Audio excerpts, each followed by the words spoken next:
It's the most important day of a teenager's life, an event so large that at places like Washburn High School in Minneapolis, they hold it in the stadium. We want ours outside. We don't want it inside. Why? Because it's so nice out. But this year, the threat of severe weather drove celebrations indoors. It's really freaking hot down in the gym.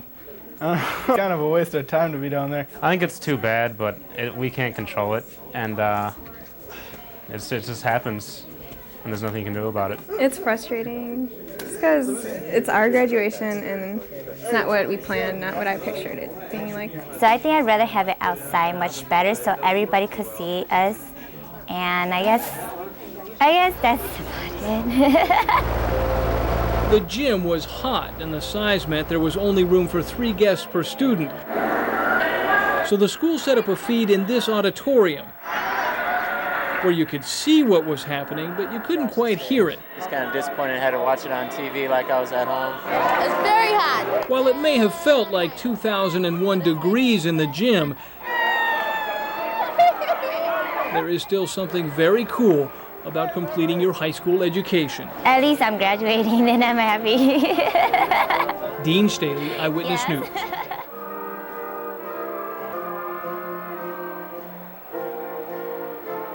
Sound up. Stand by to roll B2, stand by to cue Randy. This is Channel 5, Roll Eyewitness 2, News at 10. Mike Q. This is what Brainard looks like tonight. Dozens and dozens of buildings Stand by ripped on apart, camera trees 2 knocked on down Randy as if a Center. giant weed whacker came through, and many of those homes left standing, missing their roofs. Camera 2. Tonight, the folks in Brainard are picking up the pieces from last night's storm. Good evening, Stand I'm by to Randy roll Meyer. B3, Julie is hold off him here. tonight. The storm knocked out power to the entire city, but within the last hour, crews had restored electricity to Roll about 3, 90% of the take. city.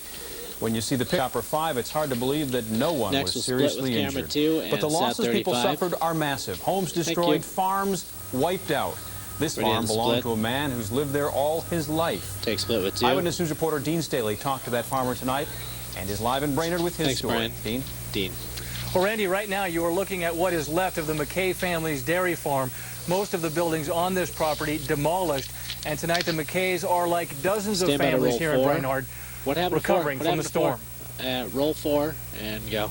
Left, so John McKay was born and Brainard. raised on this Super. dairy farm southeast of Brainard. This was all barn. Calf pens At were on this 23. side. Human Did that life take is off worth on a you, lot more Terry, than or- that. McKay and his wife Peggy made dairy farming their Glad you life's caught it when work. you did. Silos were Just in the shaved nick of off. time. Last night, in less time than it takes for Stand a by to traffic super light to 23. change, a powerful storm took it all away. You're afraid your daughter isn't, Super. maybe there, or a Close. tornado hit your place. McKay's daughter Nicole was home alone when the storm hit.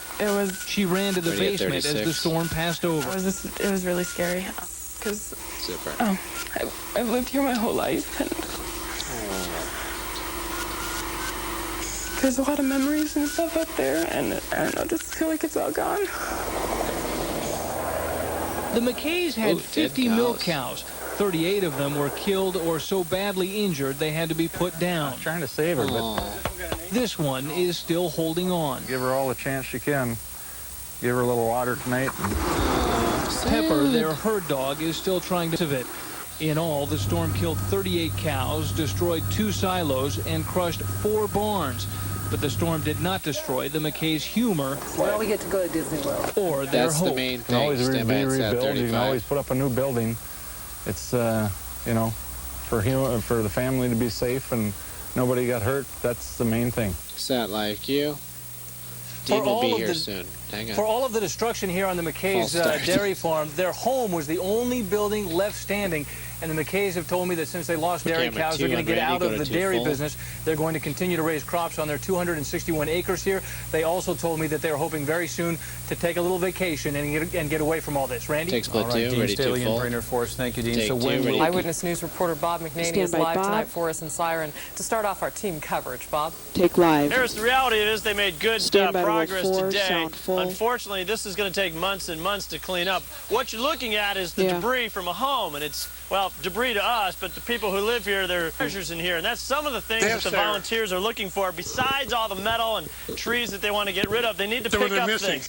Now, here we found today a newspaper from the Wausau Daily Record Herald from 1951. Okay. Why is this important? Who knows? Yeah. But somebody kept it in their home for more than 50 years, and presumably they would like it back. These are some of the little things that volunteers are looking for when they go through all the debris.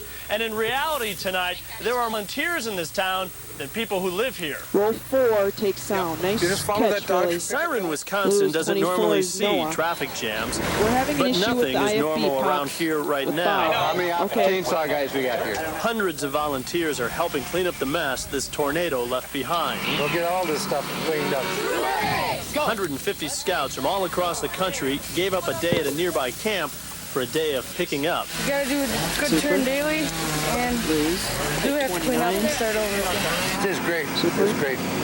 We need all the help we can get.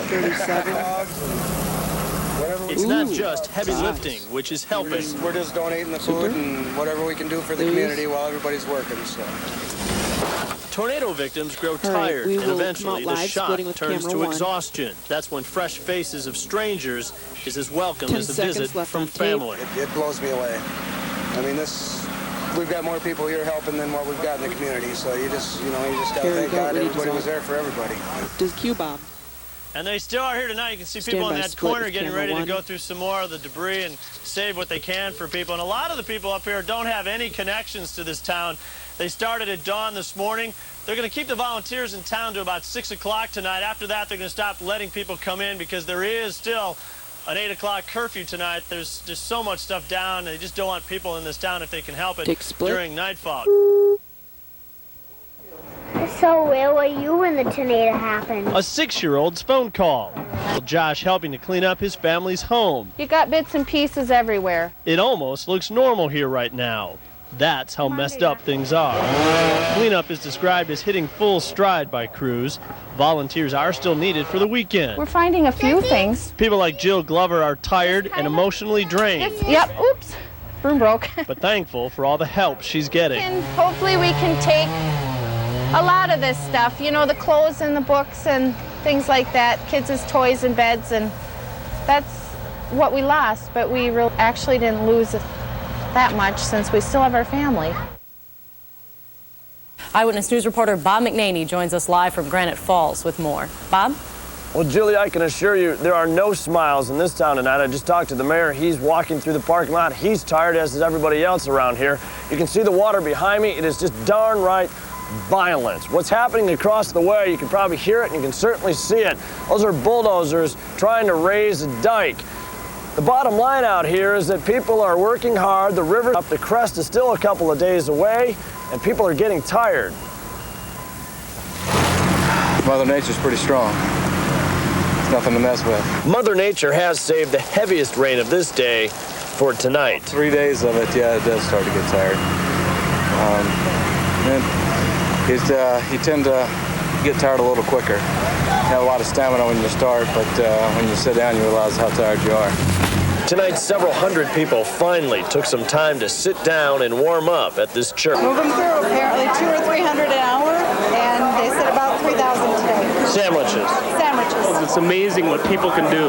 It's just amazing. Let's fall. Day and night, they work and watch the water rise and race past. Twice a day, Granite Falls city leaders try to map out a plan to make sense out of the chaos which is around them. Somebody asked about MnDOT. Tonight, Mayor Dave Smigluski admits the work is just beginning. The river's crest is still off. The room we're in right now had water within 6 inches of the floor last time. It sounds like it's going to be there this time again, too. In fact, tonight there is now water in the lower levels of businesses and City Hall here on Main Street. And at 6 o'clock, we were showing you that lift bridge, the walking bridge. It's just down about a quarter of a mile. It's hard to see at night.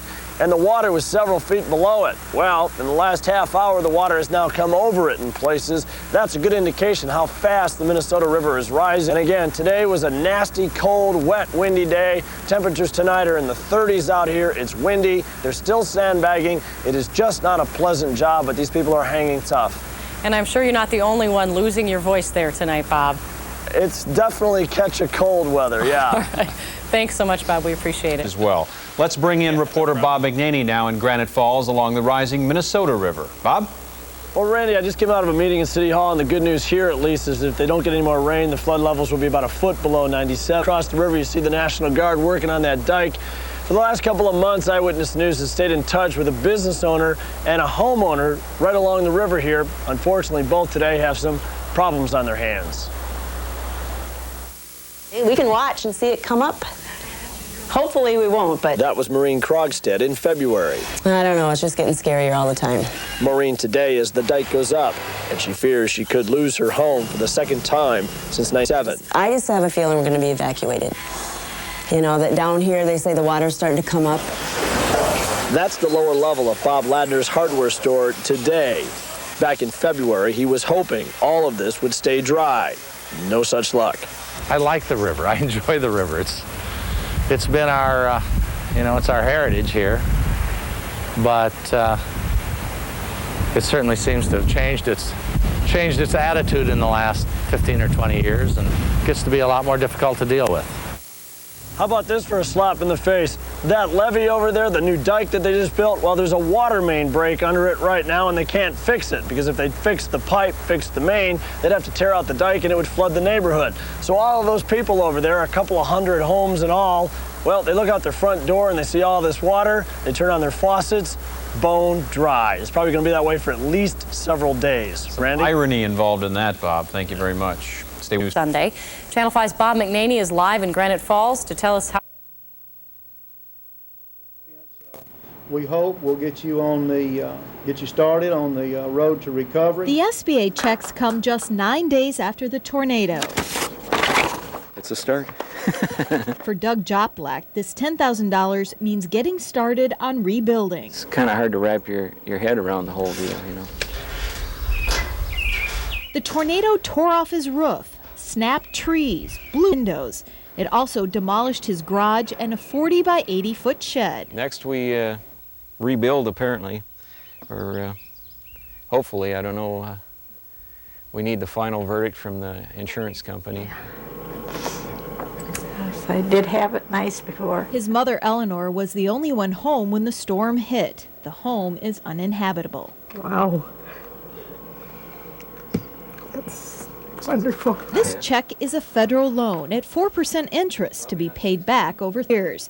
This will tide the Jutblatts over until their insurance kicks in. Thank the Lord for all the goodness.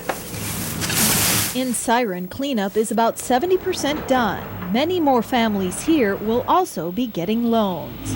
The checks the SBA handed out are just the beginning. So far, the agency has approved more than $700,000 in applications, and they expect more applications by the July 10th deadline. Flew over the house and smashed. Back right at the in there. Jutblatts, there's still much more to do. It will help.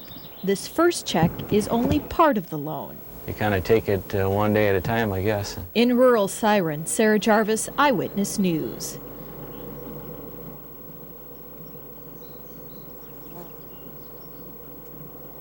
We have the wide shot of Sarah miking the sighting. Any comments on the wide shot? Just don't get my hips, and it's surprisingly loud, so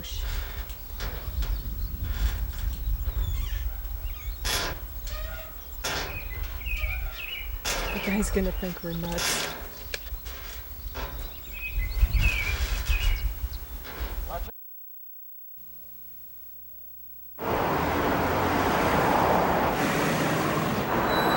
In the eyes of a car thief, every car has some attraction. Going down the street, finding their vehicle, stealing it, driving it to another location, and then stripping it. For years, police have been trying to get a handle on thefts. Years ago, I was arresting, 16, 17-year-olds stealing cars.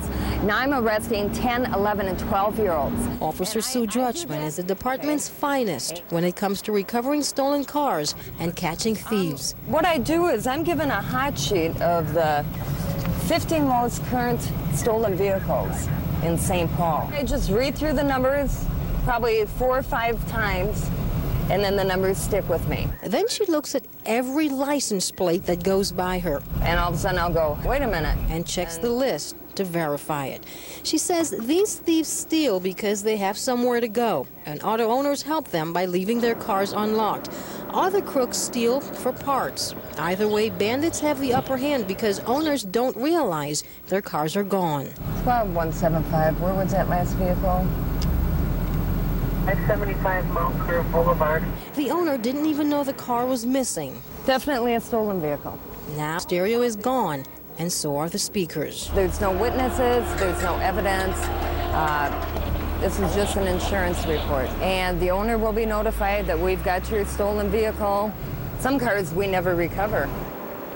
Colleen Harry, Eyewitness News.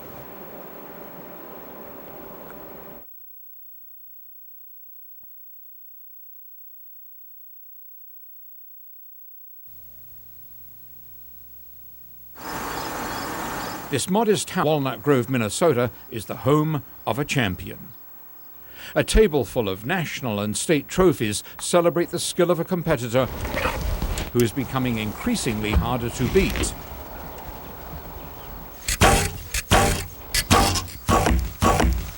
Kelsey Robinson has been shooting arrows in junior competition for less than 3 years and is already ranked 6th in the nation. She is 16 years old. She's very dedicated and works hard at it. So after school, go and practice football or wrestling. Kelsey shoots a bow.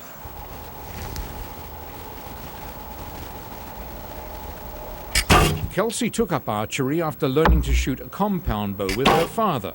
Good shot, good execution. Now she's rapidly becoming one of the best in the country, shooting lightweight arrows with her recurve bow. She says the training schedule is demanding. Looks good, Kelsey. But with Dad's help, it can be fun. He puts some money in the middle, and if I'm from 70 meters, I get it. Every day, Kelsey practices shooting arrows at a target up to 70 meters away. So far away that she needs a scope to see where the arrow landed. Shooting from the maximum distance of 70 meters, which is about 76 yards, or about 230 feet, requires special skills. The arrow must describe an arc. Here's a bullseye view. Let's slow that down and see it again. Kelsey Robinson's goal is to make the United States archery team next year, and then she's going to shoot for the stars. 2004 is in Athens, yeah, or 2008 in Beijing. You're going to be there? So, hopefully, yep. Going to bring us back a gold medal? Yep, I'll try hard. We are sure she will.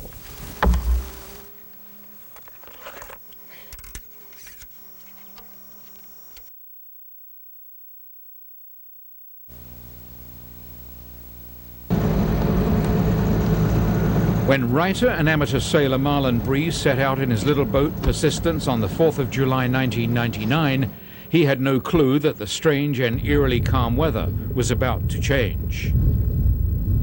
Bree and his little boat were cruising comfortably near the Canadian border just off Portage, Minnesota.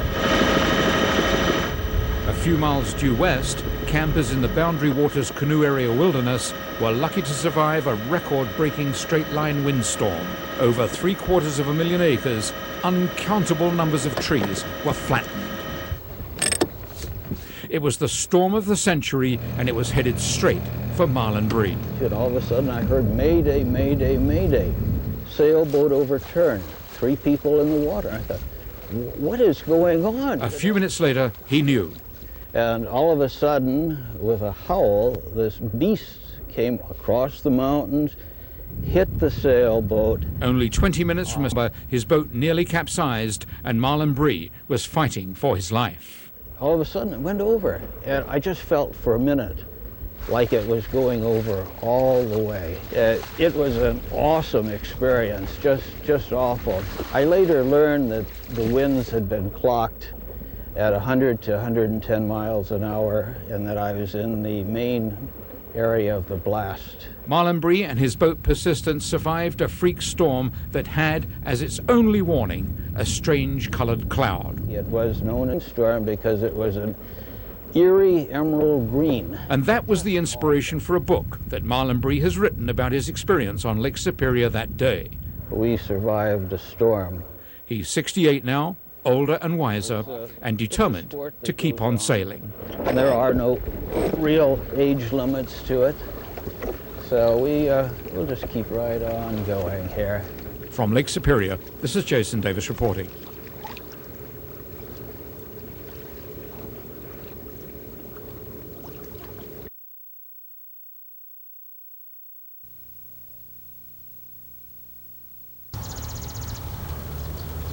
A century or so ago, vast stretches of southwestern Minnesota resembled an ocean of grass and wild flowers. Bison roamed these treeless prairies by the tens of thousands. Now, the land is largely covered by corn and beans or grazed by cows. It was the largest ecosystem in North America. Jim Brandenberg has roamed the filming and photographing wild places and life for National Geographic. It's all grass. Now he's come home to Laverne, Minnesota, to save a tiny patch of land virtually in his own backyard. And this is where I was born. This is where I learned to shoot pictures, where I learned about nature, and learned to live. The latest store to open in Laverne is a gallery featuring prints and photographs by Jim Brandenberg. Less than 1/2% of native prairie that's left.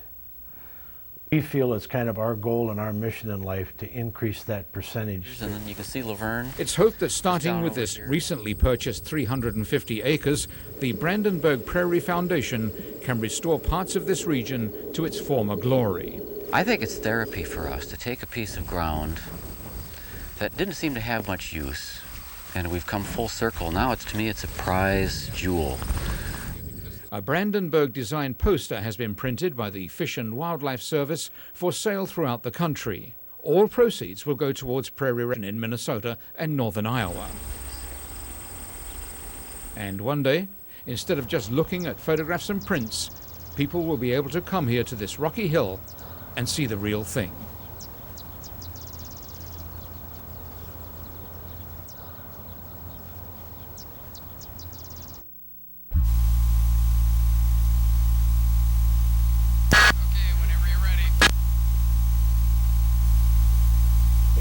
Just say hi.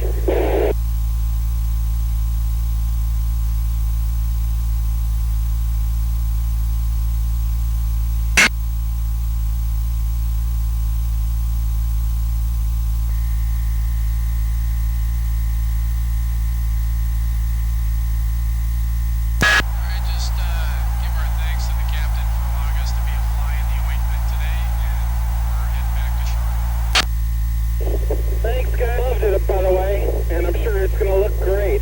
Thank you, thank you, thank you. He's got the most photographed boat on Lake Superior, that's for sure. One more again. He has the most photographed boat on Lake Superior. You betcha. There you go, home. You guys have a safe. It's a sight thousands of people have been waiting days for. The planes are finally landing. We've had some anxiety. I think Ruth Node is releasing some of that by crocheting this dish rag for her daughter who's on her way back from Hawaii. Some folks have less to do with their hands, but they're anxious just the same. I'm waiting for my girlfriend, Leah. Leah's flights have been rescheduled twice over the past couple of days, and now today's is running 2 hours behind. They're a long-distance couple. Nick and Leah haven't seen one another since June, so Nick has been waiting, imagining that first moment when he sees her. Let's give her a big hug and a kiss. Proceed to the nearest. And that's just what he did. I can't believe it. Katie Mary Gunderson. Katie Mary Gunderson. Please proceed into temptation.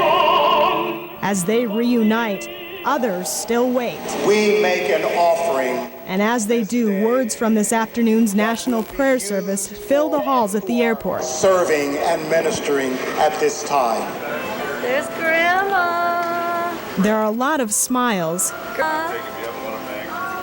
Hi, Mom. Hi, Dad. But these reunions are bittersweet. Hi, Dad. Good to see you. So glad to see you. In the midst of our happy reunions. We are thrilled to see each other and glad that they are here safely, but there are those who have not yet met their loved ones and they don't know if they will. God bless America. I'm mainly glad to see him. I didn't think I was ever going to get here. Rochelle McGinnis, Eyewitness News. Oh my God.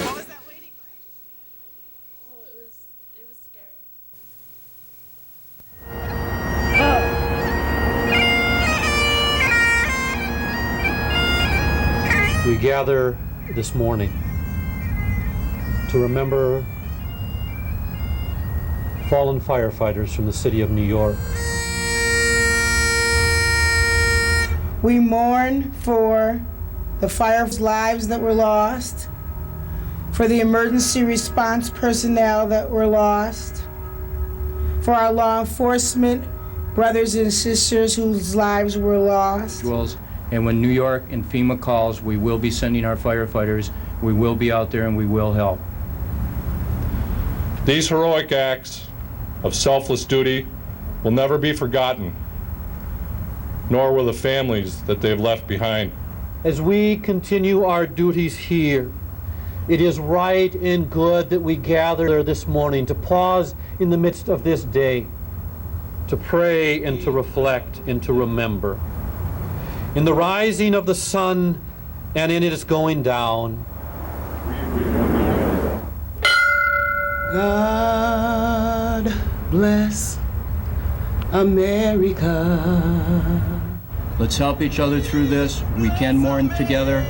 It shows the strength of this department. For it's my home, sweet home.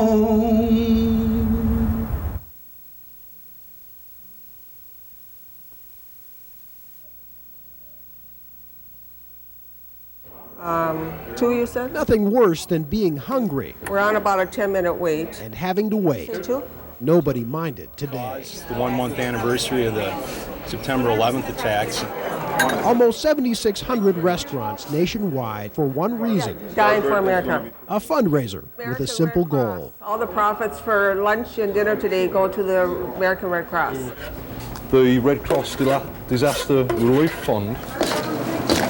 It's not very often you see restaurant companies that are willing to give their proceeds away. Some restaurants will do even more, like here at the Palomino. A lot of my crew members volunteered to work for free today. Wonderful choice, thank you. We're all doing our part way. You know, you can go out for dinner, have a great meal and donate your money to charity, you know. That's why we're here. For customers, it's a no-brainer. Everybody cares a lot and knows that it's really hard for whoever was involved.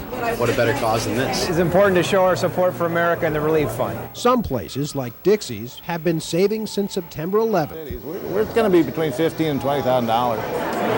At Kincaid's in Bloomington, bonkers busy today, and that's fabulous. And thousands of like it. A lunch rush that left patrons not only full, but fulfilled.